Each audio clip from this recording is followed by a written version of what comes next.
Hai anak kami, apa kabarnya hari ini? Ibu harap semuanya dalam keadaan sehat ya. Hari ini kita akan melanjutkan pelajaran kita tentang cerita imajinasi. Itu bagaimana cara menulis cerita imajinasi. Oke, dan apa-apa saja langkah-langkahnya, mari kita perhatikan satu persatu.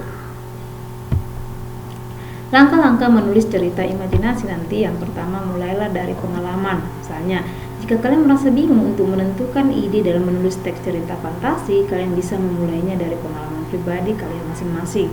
Misalnya seperti pengalaman kalian saat mengunjungi tempat wisata, pengalaman menonton film di bioskop, dan lain sebagainya. Jadi, anggaplah pengalaman apa yang kamu pernah alami ya, itu nanti bisa kamu buat menjadi cerita imajinasi. Nah, itulah dia langkah yang pertama. Kemudian yang kedua adalah berikan sentuhan fantasi ataupun imajinasi ataupun hayalan ya.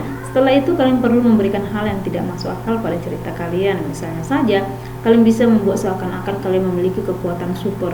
Jika kalian mengambil contoh cerita pengalaman jalan-jalan ke tempat wisata, kalian bisa menghubungkannya dengan legenda yang ada di tempat tersebut, dan masih banyak lagi. Namanya juga sentuhan fantasi. Buatlah cerita yang tidak masuk akal seperti tadi, meja bisa berbicara, atau mungkin pulpen tiba-tiba bisa berbicara, boneka dan lain sebagainya. Atau contohnya seperti Tayo ya kan, itu bus yang bisa berbicara. Itulah contoh cerita yang tidak masuk akal, itulah sentuhan fantasi. Itu maksudnya ya. Kemudian yang ketiga, munculkanlah sebuah konflik ataupun permasalahan. Kayak apa konfliknya yang mau kamu buat? Ya, konflik atau masalah sangat penting dalam sebuah cerita karena dapat membuat cerita kalian menjadi lebih menarik untuk dibaca.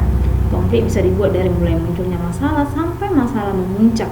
Misalnya saat kalian mengunjungi tempat wisata, tiba-tiba kalian bertemu dengan monster yang mengerikan. Kemudian kalian bertarung dengan monster itu agar bisa selamat. Itulah konflik. Buat permasalahannya apa kira-kira yang menjadi kendalanya ya. Kemudian yang keempat, selesaikanlah konflik ataupun permasalahannya. Ketika tadi sudah membuat konflik, bagaimana cara penyelesaiannya? Ya kamu sendiri yang membuat ya.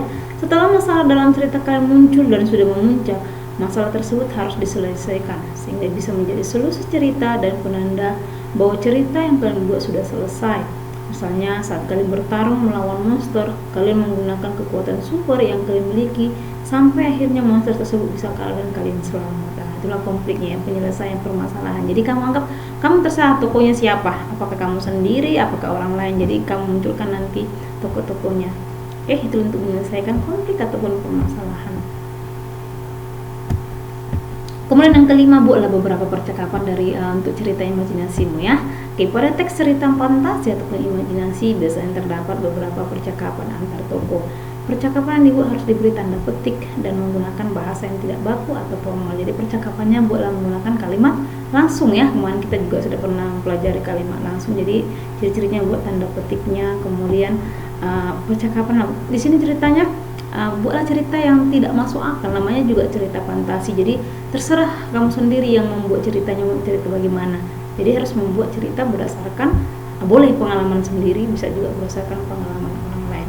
Jadi anak-anak kami, itulah langkah-langkah dalam menulis cerita imajinasi. Ibu harapkan nanti anak-anak kami sudah mulai bisa untuk membuat atau menulis cerita sendiri berdasarkan pengalaman ataupun pengalaman orang lain. Jadi mulailah untuk menulis cerita imajinasi.